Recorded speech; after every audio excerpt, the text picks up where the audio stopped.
حضرت اویس کرنی رضی اللہ تعالیٰ عنہ کو آپ صلاۃ السلام کی ذات اقدس سے والہانہ عشق تھا۔ یہی وجہ ہے کہ آپ صلی اللہ علیہ وآلہ وسلم فرمایا کرتے تھے کہ یمن کی طرف سے مجھے محبت کی خوشبو آتی ہے کیونکہ وہاں میرا دوست اویس قرنی رہتا ہے۔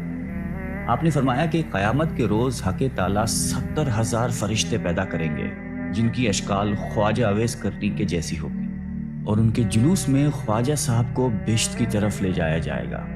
ساری کائنات یہ منظر دیکھے گی مگر کوئی شخص پہچان نہیں پائے گا کہ اصل خواجہ کرنی کون ہے۔ اللہ تعالیٰ نے جس طرح دنیا میں ان کو لوگوں سے چھپائے رکھا، اسی طرح روز قیامت کو بھی ان کو غیر کی نگاہوں سے دور اور محفوظ رکھے گا، کیونکہ حق تعالیٰ کا فرمان ہے کہ میرے دوست میری قبا کے نیچے رہتے ہیں اور اسی وجہ سے ان کو کوئی پہچان نہیں سکتا۔ خواجہ اویس کرنی کو ماں سوائے چند ایک صحابہ کرام کے کسی نے بھی نہیں دیکھا۔ حضرت اویس کرنی رضی اللہ تعالیٰ عنہ اسلام آنے سے پہلے ہی اس دنیا میں تشریف لا چکے تھے۔ بچپن میں ہی آپ والد کی شفقت سے محروم ہو گئے، اس لیے ان کو بچپن ہی میں محنت مزدوری کرنا پڑی۔ آپ لوگوں کے اونٹ اجرت پر چرایا کرتے تھے اور اس اجرت سے اپنا اور اپنی ضعیف اور نابینا والدہ کا پیٹ پالا کرتے تھے۔ ان کے علاوہ جو تھوڑی سی رقم بچ جاتی تھی ان کو لوگوں میں تقسیم کر دیا کرتے تھے۔ آپ کی زندگی کے شب و روز اسی طرح گزر رہے تھے کہ یمن تک اسلام کے نام لیوا پیدا ہو گئے۔ جب آپ کو اسلام اور آن حضرت صلی اللہ علیہ وآلہ وسلم کے متعلق خبر ملی تو آپ فوراً اسلام لے آئے۔ آپ کے اندر نور ہدایت کی شمع تو خدا نے پہلے سے ہی روشن کر رکھی تھی۔ اعلان نبوت اور اشاعت اسلام نے اس شمع ہدایت کو جلا بخشی۔ آپ رسول اللہ صلی اللہ علیہ وآلہ وسلم کے دیوانے اور شیدائی بن گئے۔ آپ صلی اللہ علیہ وآلہ وسلم فرماتے ہیں کہ اویس قرنی کو اسلام کی دولت سے اللہ تعالیٰ نے خود روشناس کرایا ہے، اور یہ خدا کی رحمت اور فضل کا اعجاز ہے کہ وہ میرا نادیدہ عاشق صادق بن گئے۔